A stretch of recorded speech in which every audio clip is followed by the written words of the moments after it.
अगर कोई बाहर का हमला हो और फौजी हमला हो तो हमारी फौज है, हमारी हवाई जहाज है और हमारे बहादुर नौजवान हैं जो उसमें काम करते हैं, तो उससे बचाएंगे, ठीक है।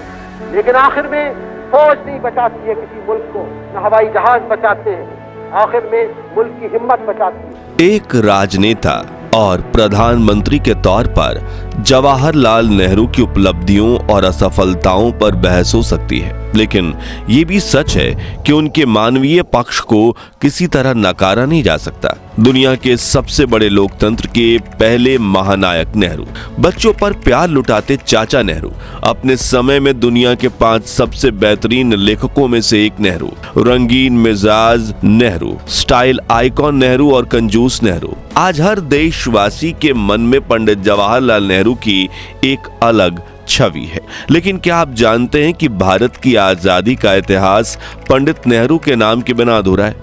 आजादी की लड़ाई में उन्होंने अपने जीवन के 9 साल जेल में बिताए थे। वो जब अपनी कड़ाके की अंग्रेजी बोलते थे तो अंग्रेज अफसरों के भी पसीने छूट जाते थे।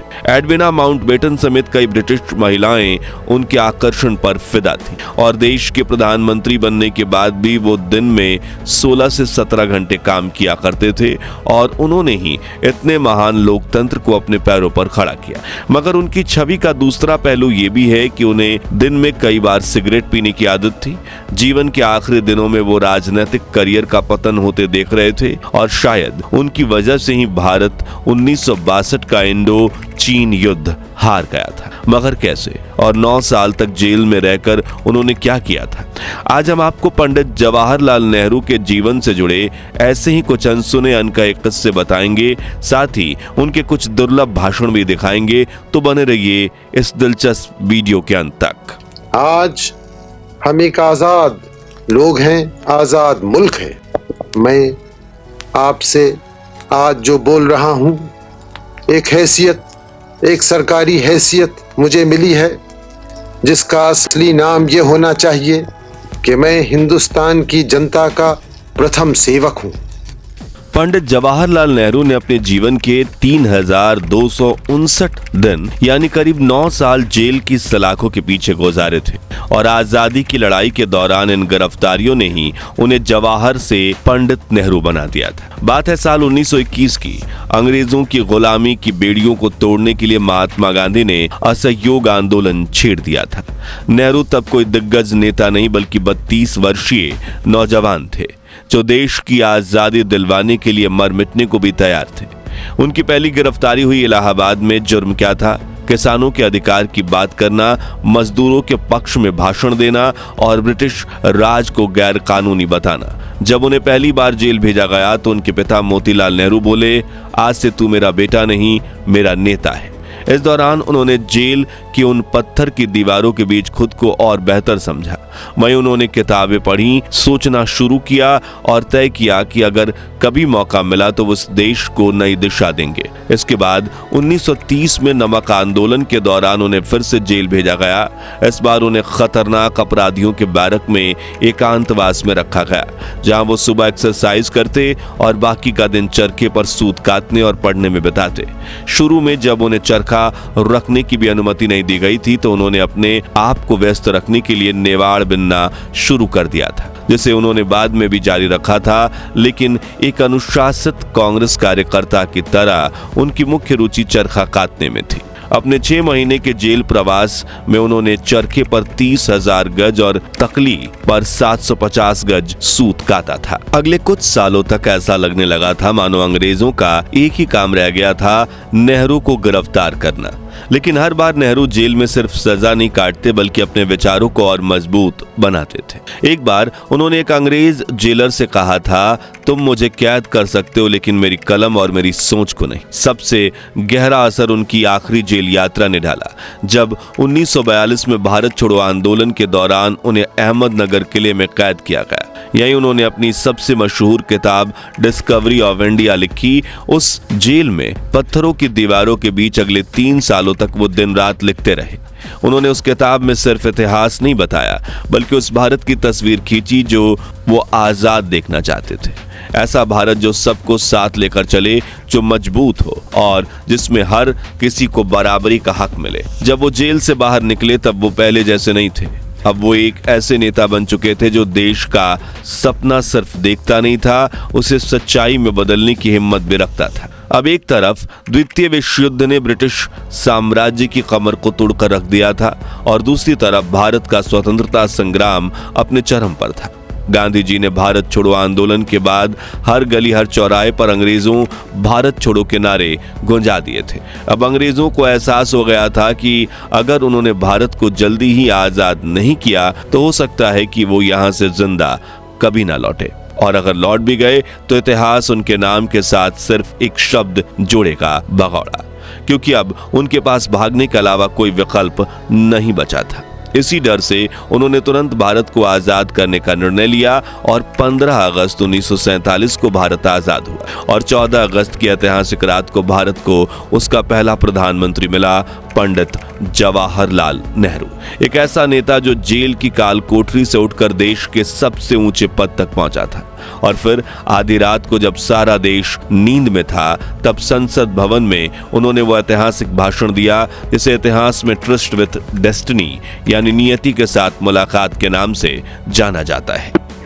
Long years ago, we made a tryst with destiny, and now the time comes when we shall redeem our pledge.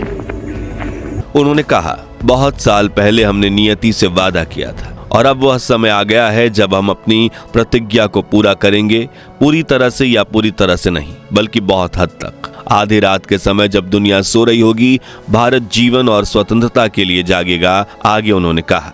अच्छा है कि इस वक्त खास तौर से इस बात को याद रखें, इस आज़ादी के दरवाजे पर जब हम खड़े हैं, कि हिंदुस्तान किसी एक फिरके का मुल्क नहीं है, एक मजहब वालों का नहीं है, बल्कि बहुत सारे बहुत किस्म के बहुत धर्म और मजहबों का है।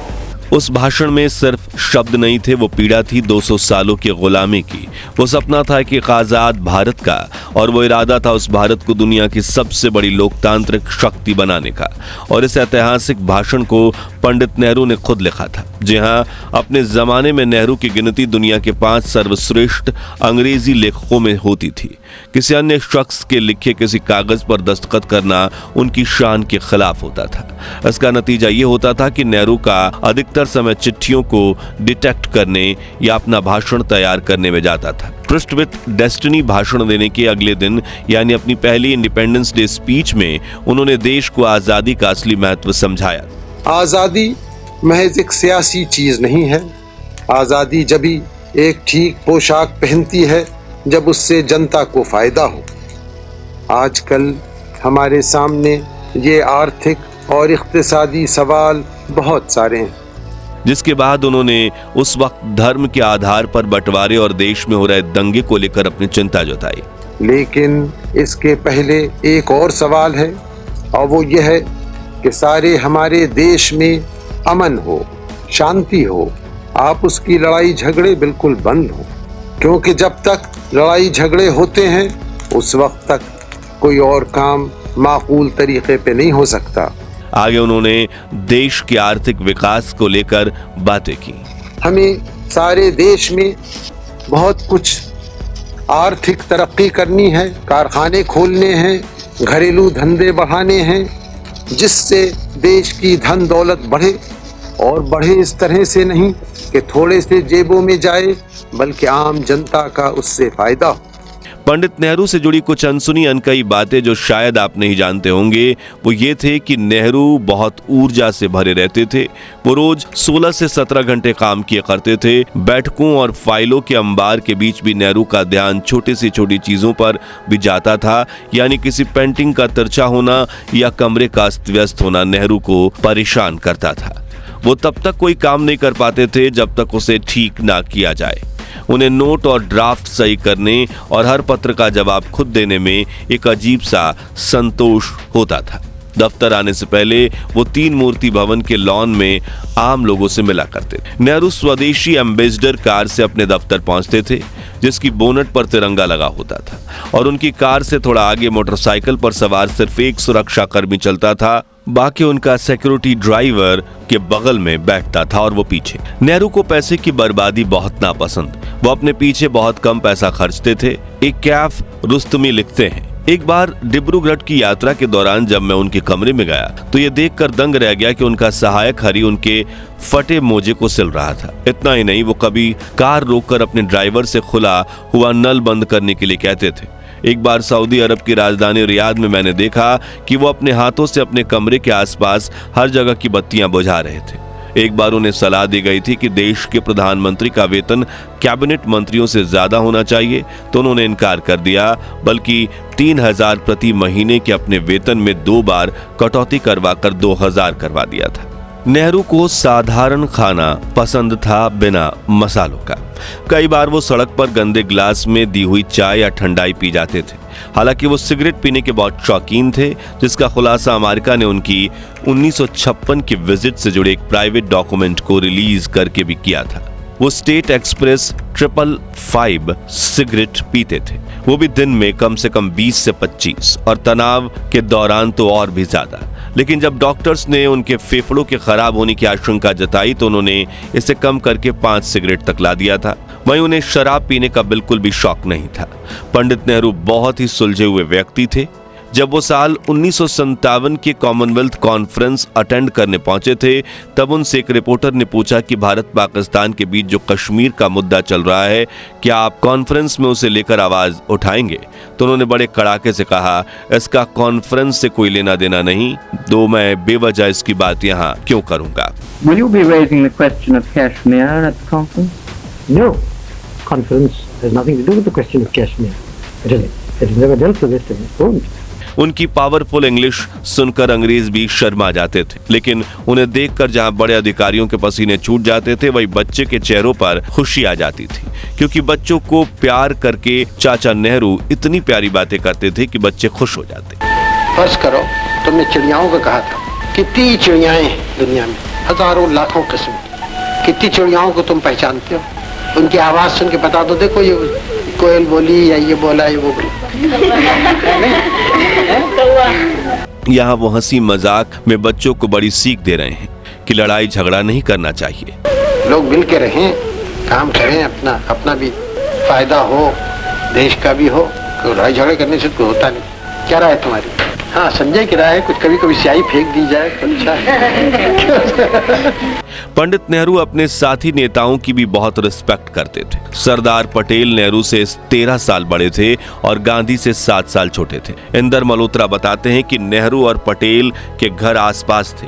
नेहरू ने उन्हें कह रखा था कि जब भी कोई बात करनी हो तो खुद आपके घर आ जाऊंगा, आपको यहाँ आने की जरूरत नहीं। वो हमेशा उनके यहाँ पैदल जाते थे।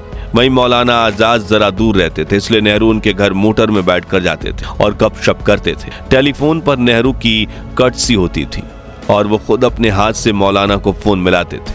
एक दिन उन्होंने अपने निजी सचिव एमओ मथाई से कहा कि मौलाना साहब से फोन पर बात कराइए। जब मौलाना ने फोन लिया तो नेहरू आए और उनका पहला जुमला था, जवाहरलाल तुम्हारी उंगलियों में दर्द हो गया है कि तुम दूसरों से फोन मिलवा रहे हो। नेहरू मौलाना के आशय को समझ गए थे और बोले, आइंदा से गलती कभी नहीं होगी। एक दिलचस्प किस्सा ये भी है कि एक बार पटेल से किसी ने पूछा कि इस समय भारत में सबसे बड़ा राष्ट्रवादी मुस्लिम कौन है। सब सोच रहे थे पटेल मौलाना आजाद या रफी अहमद किदवई का नाम लेंगे, लेकिन पटेल का जवाब था मौलाना नेहरू। लेकिन क्या आप जानते हैं कि 1962 में पंडित नेहरू की हिंदी चीनी भाई भाई की नीति फेल हो गई थी और भारत को इंडो चीन युद्ध में बड़ी हार मिली थी। वहीं उन्होंने सैन्य युद्ध और आतंकी हमले रोकने के लिए पाकिस्तान के साथ इंडस वाटर ट्रीटी में, जिसमें एक तरफा पाकिस्तान को फायदा था, वो किया क्योंकि उसे सिंधु रिवर बेसिन का 80% पानी मिला था जो भारत से बहती थी।